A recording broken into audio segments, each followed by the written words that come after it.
مجھے سوال آپ سے یہ کرنا ہے کہ آپ جیسے جانتے ہیں سب کہ ہمارے جو معاشرے میں جو فتنہ ہے، ہمارے جو بچے ہیں، شاید جس وقت ہم نے ان کو اسکولوں میں ڈالا یا جو سوشل میڈیا کا پریشر ہے ایوری تھنگ، تو آپ آج کل کی یوتھ کے لیے کیا ایڈوائس دے سکتے ہیں ہم پیرنٹس کو؟ دیکھیں ہماری جنت کیا جنت ہوگی جہاں ہمارے بچے نہ ہوں۔ بہت مشکل ہے کیونکہ آپ دیکھ رہے ہیں ہر طرف سے media is playing such an important and such a difficult role کہ ہم پیرنٹس کے لیے اس چیز کو سنبھالنا بہت مشکل ہو گیا اینڈ آل آف دیٹ۔ اور میں ایک واٹس ایپ پہ میسج مجھے ملا کہ what will happen to my children when I die, but سوچنے والی بات یہ ہے کہ what will happen to my children when they die. So اگر آپ کوئی ایڈوائس دے سکتی ہیں اس سلسلے میں تو بہت موزوں رہے گی۔ انہوں نے دکھتی رگ پہ ہاتھ رکھ دیا ہے اور بہت ہی اہم سوال ہے یہ۔ حقیقت یہ ہے کہ یہ ہر گھر کا مسئلہ ہے، ریلیجس فیملی ہے یا ریلیجس نہیں ہے، یہ مسئلہ ہر جگہ ہے، پڑھے لکھے ہیں یا ان پڑھ ہیں۔ آئندہ جنریشنز بہت بڑے فتنے میں ہیں، فتنہ ہر ہاتھ میں ہے اور وہ بڑھتا ہی چلا جا رہا ہے اور پوری دنیا ان کے سامنے ایکسپوز ہو چکی ہے۔ یعنی آپ کس کس چیز سے ان کو بچا سکتے ہیں، کس کس چیز سے روک سکتے ہیں؟ صرف ایک ہی حل ہے اور وہ روک اندر ہو، اور وہی تقویٰ والی بات ہے کہ جب تک ان کے اندر خود اللہ کا ڈر نہیں آتا، آخرت کی فکر نہیں آتی، اس وقت تک کوئی باہر کی چیز اب ڈھکی چھپی رہ ہی نہیں گئی۔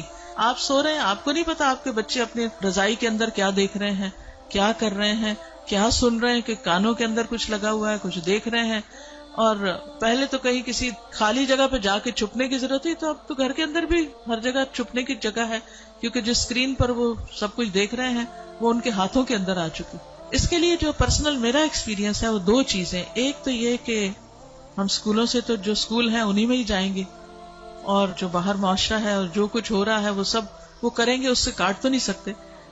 میں نے سب سے زیادہ جو دعائیں مانگی ہیں، رو رو کے مانگی ہیں، سجدوں میں پڑھ پڑھ کے مانگی ہیں، وہ اسی کے لیے مانگی ہے کہ اللہ میرے بچوں کو ایمان دے۔ یہ صرف پچھلے 5 سال میں جتنی چینجز آئی ہیں وہ اس سے پہلے شاید کئی 100 سال میں نہیں آئی تھی۔ اور پھر دوسرا کیا کیا، یعنی اللہ تعالیٰ سے خود ہی مانگا۔ دوسرا یہ کہ ہر تھوڑے عرصے کے بعد عمرہ، اللہ کے گھر چلو، کیونکہ اللہ کے گھر کا جو جلال ہے، اور اللہ تعالیٰ اگر انسان کو کہیں سب سے زیادہ محسوس ہو سکتے ہیں تو وہ بہت جگہ ہے۔ یعنی ہمارے ملک میں، ہمارے گھروں میں، ہمارے ماحول میں وہ فیلنگ نہیں آتی جو وہاں جا کر آتی۔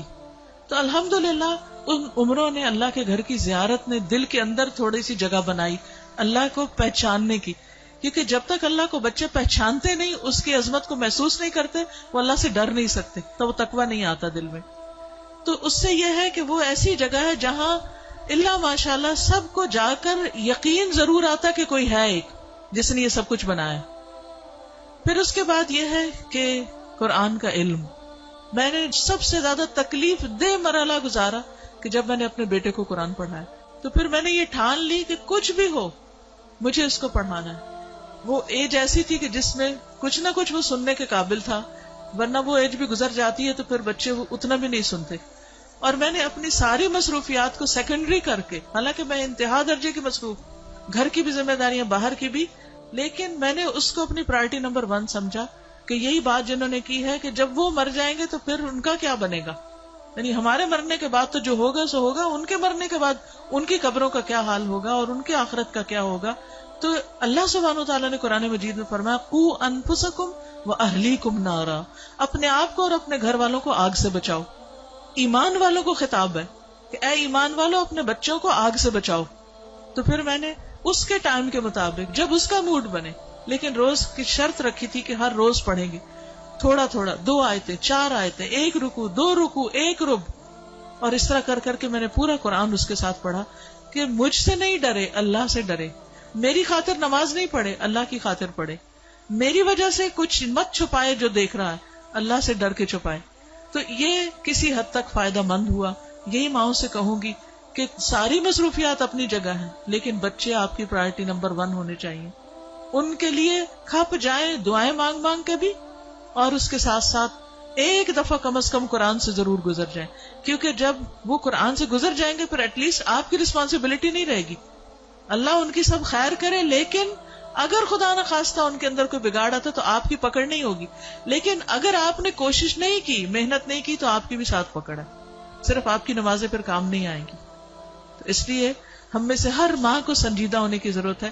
چاہے رونا پڑے، منتیں کرنی پڑے، بھوک کاٹنی پڑے، کچھ کرنا پڑے، لیکن پکڑ کے بیٹھے، خود بیٹھے. یہ مولویوں پہ نہ چھوڑیں کہ کوئی اور آ کے لیکچر دے گا تو وہ سن لیں گے، اس کو بتا دیں گے، ابا کو بتا دیا، چچا کو بتا دیا، اس کو ماموں کو بتا دیا. ٹھیک ہے وہ بھی کچھ ہیلپ کرتے ہیں، لیکن سب سے زیادہ آپ کو خود کرنا ہوگا، اور اس کے لیے آپ کو خود پڑھنا ہوگا، اس کے لیے آپ کو خود سیکھنا ہوگا. خود سیکھنا شروع کریں اور اپنے بچے کے ساتھ بیٹھ کر خود. پھر یہ کہ بعض اوقات بچے ہم سے سننا نہیں چاہتے، آپ ان سے کہیں آپ ہمیں پڑھ کے سنائیں. بس اس بات کا اگر یقین ہے ان کو کہ یہ قرآن اللہ کی کتاب ہے، تو پھر ان کے اندر یہ ڈالنے کی ضرورت ہے کہ اللہ تعالیٰ نے کیا فرمایا ہے. وہ آپ کو بھی پتا ہونا چاہیے اور وہ ان کو بھی پتا ہونا چاہیے. اللہ تعالیٰ ہماری مدد فرمائے.